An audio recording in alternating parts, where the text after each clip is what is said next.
Hello नमस्कार दोस्तों, मैं हूं अक्षय। आप सभी को स्वागत करता हूं प्रगति इन लाइफ में। दोस्तों, एनटीपीसी का जो स्नातक और गैर स्नातक स्तरीय जो एग्ज़ाम हुआ था, सीबीटी, जो कि फर्स्ट स्टेज कंप्यूटर बेस्ड जो एग्ज़ाम हुआ था दोस्तों, ये एग्ज़ाम डेट है 28/12/2020 का जो एग्ज़ाम हुआ था उसका दोस्तों ये पेपर है, जो कि एनटीपीसी को देखते हुए प्रैक्टिस सेट डेली चलाया जा रहा है। एएलपी और टेक्नीशियन का भी प्रैक्टिस सेट अपलोड किया जा रहा है।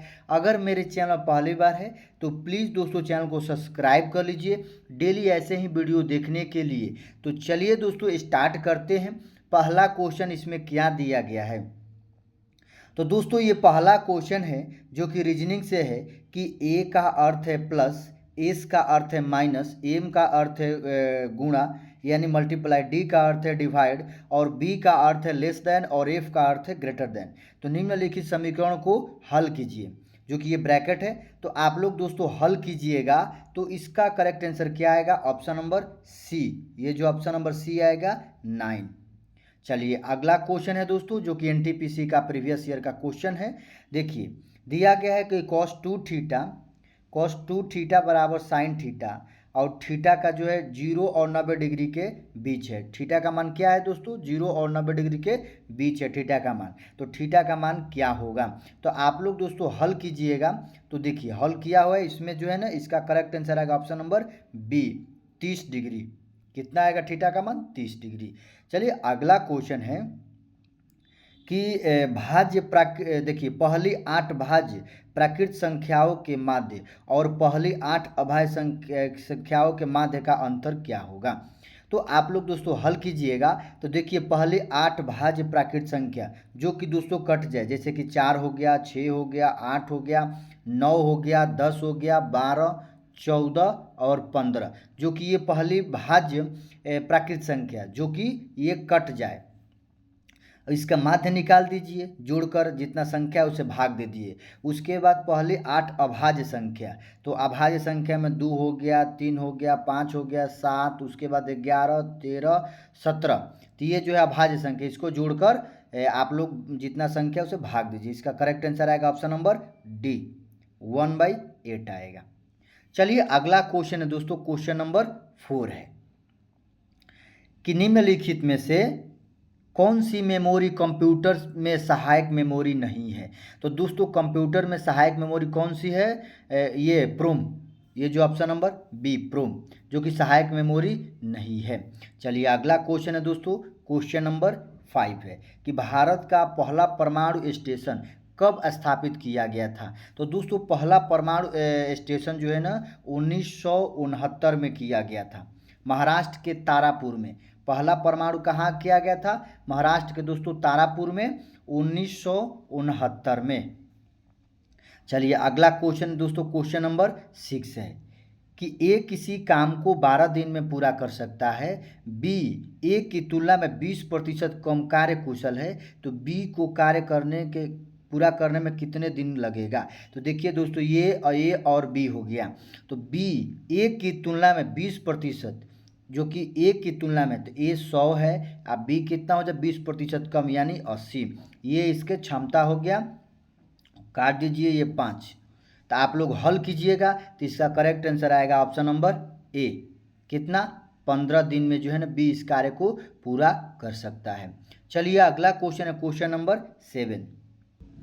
दिया गया है दोस्तों कि निम्नलिखित में से कौन सी परियोजना उत्तराखंड में है? तो दोस्तों कौन सी परियोजना उत्तराखंड में है? तो option number A Tehri hydro power complex. Option number A जो है ना टिहरी हाइड्रो पावर कॉम्प्लेक्स। अब इसके बाद नीचे देख लेते हैं इसका क्या क्या दिया गया है। देखिए टिहरी जल विद्युत परियोजना उत्तराखंड में है, जो भागीरथी नदी पर बनाया गया। यह भारत का सबसे ऊंचा बांध तथा विश्व का 5वां सबसे ऊंचा बांध है। इस बांध में 2400 मेगावाट विद्युत उत्पादन होता है। आप लोग देख लीजिए। चलिए अगला क्वेश्चन है क्वेश्चन नंबर 8 है। देखिए रीजनिंग से दिया गया है दोस्तों, तो इसका आंसर है आप लोग करेक्ट बनाइएगा तो इसका करेक्ट आंसर आएगा ऑप्शन नंबर बी, 36 आएगा। चलिए अगला क्वेश्चन है क्वेश्चन नंबर 9। क्वेश्चन नंबर 9 है कि जो तिरंगा झंडा स्टुटगार्ड में मैडम कामा ने फहराया था, तो उसे चोरी छिपे ब्रिटिश भारत में कौन लाया था? तो option number A Indulal Yagnik. Option number A जो है ना इसका करेक्ट आंसर है 1907 में। चलिए अगला क्वेश्चन है दोस्तों, क्वेश्चन नंबर 10 है। क्वेश्चन नंबर 10 है कि दिए गए विकल्प सब चयन करें जो अव्याहू में प्रश्न को चिन्ह को स्थापित करेगा। तो दोस्तों ये रीजनिंग से आप लोग हल कीजिएगा, तो इसका करेक्ट आंसर आएगा ऑप्शन नंबर डी। क्या आएगा? 16। चलिए अगला क्वेश्चन है, क्वेश्चन नंबर 11 है कि निम्नलिखित में से कौन सी अदिश राशि है। तो दोस्तों अदिश राशि कौन सी है? देखिए इसमें जो है ना द्रव्यमान जो है ना दोस्तों अदिश राशि है। वेग, बल और संवेग, बल और वेग ये जो है सदिश राशि है, और द्रव्यमान जो है एक अदिश राशि है। चलिए अगला क्वेश्चन है, क्वेश्चन नंबर 12 है कि ए बी सी एक समबाहु त्रिभुज है। पी क्यू और आर क्रमशः ए बी, बी सी और सी ए भुजाओं के मध्य बिंदु है। तो त्रिभुज की भुजा की लंबाई 4 सेंटीमीटर है। तो त्रिभुज पी क्यू आर का क्षेत्रफल ज्ञात कीजिए। तो आप लोग ज्ञात कीजिएगा, हल कीजिएगा। इसका करेक्ट आंसर आएगा option number C, √3 centimetre square. चलिए अगला क्वेश्चन है दोस्तों, क्वेश्चन नंबर 13 दिया गया है दोस्तों, निम्नलिखित जानकारी को ध्यानपूर्वक पढ़े और प्रश्न का उत्तर दे दो और आगे दिया गया है। देखिए ये जो है ना दोस्तों दिया गया है रीजनिंग से है कि आई जे के एल एम और एन हॉकी खेल रहे हैं। उसके बाद दोस्तों ये इसमें दिया गया है कि एम आई और एम बहनें हैं और एन एम का भाई है। उसके बाद के आई के चाचा का इकलौता पुत्र है।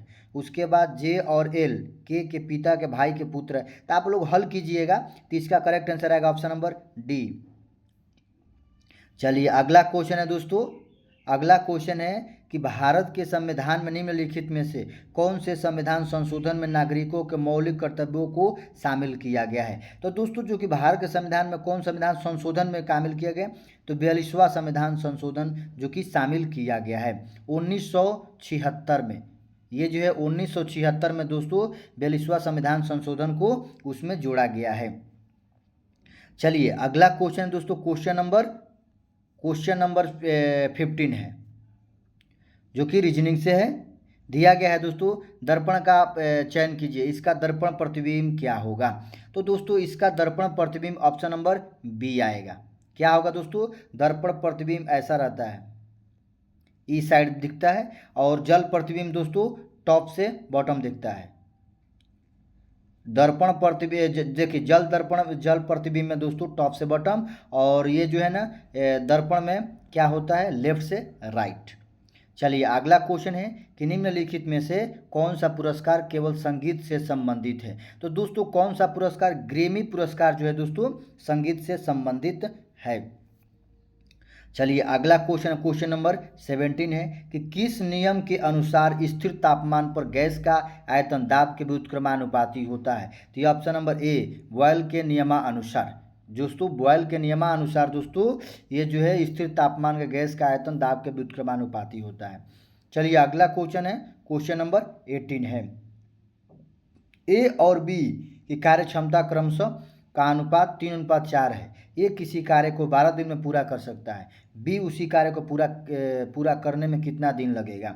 देखिए ए और बी 3:4 है इसकी क्षमता। ए एक दिन में 3 काम करता है, बी एक दिन में 4 काम करता है। ए किसी काम को 12 दिन में पूरा करता है और ए एक दिन में 3 काम, यानी 3 × 12 यानी टोटल काम हो गया दोस्तों 36। उसके बाद बी एक दिन में 4 काम करता है, तो पूरा करने में कितना दिन लगेगा? 4 से भाग दीजिए। ये जो है ना इसका करेक्ट आंसर आएगा दोस्तों option number B. Option number B आएगा 9 दिन। चलिए अगला क्वेश्चन है, क्वेश्चन नंबर 9। भारत में राष्ट्रीय आय की गणना का पहला प्रयास किसने किया था। तो दोस्तों भारत में राष्ट्रीय आय गणना का पहला प्रयास ऑप्शन नंबर बी दादा भाई नौरोजी ने। चलिए अगला क्वेश्चन है दोस्तों, क्वेश्चन नंबर 20 है कि निम्नलिखित में से परिसंचरण तंत्र का अंग नहीं है। निम्नलिखित में से क्या परिसंचरण तंत्र का अंग नहीं है? ऑप्शन नंबर ए बड़ी आंत। चलिए अगला क्वेश्चन दोस्तों, क्वेश्चन नंबर 21 है। सूर्य की चमकती सतह कहलाती है। तो दोस्तों सूर्य की चमकती सतह क्या कहलाती है? फोटोस्फीयर। चलिए अगला क्वेश्चन, क्वेश्चन नंबर 22 है कि मोपला विद्रोह किन वर्षों के बीच हुआ था। तो दोस्तों मोपला विद्रोह 1921 से दोस्तों 1922 में हुआ था। मोपला विद्रोह कब हुआ था? 1921 से 1922 में। चलिए अगला क्वेश्चन है दोस्तों कि कंप्यूटर की भौतिक मेमोरी से संग्रहित परिणाम निकालने की प्रक्रिया कहलाती है। तो दोस्तों इसका करेक्ट आंसर क्या होगा? ऑप्शन नंबर क्वेश्चन नंबर 23 का ऑप्शन नंबर ए, जो कि ऑप्शन नंबर ए जो है दोस्तों इसका आउटपुट प्रक्रिया क्या है? Output process. Option number A इसका करेक्ट आंसर होगा। चलिए क्वेश्चन नंबर 24 का 24 देखिए, दिए गए कथनों के निष्कर्ष और विकल्प ध्यानपूर्वक पढ़े। कथनों में दी गई जानकारी को सत्य मानते हुए विचार करें, भले ही यह सामान्य ज्ञात हो।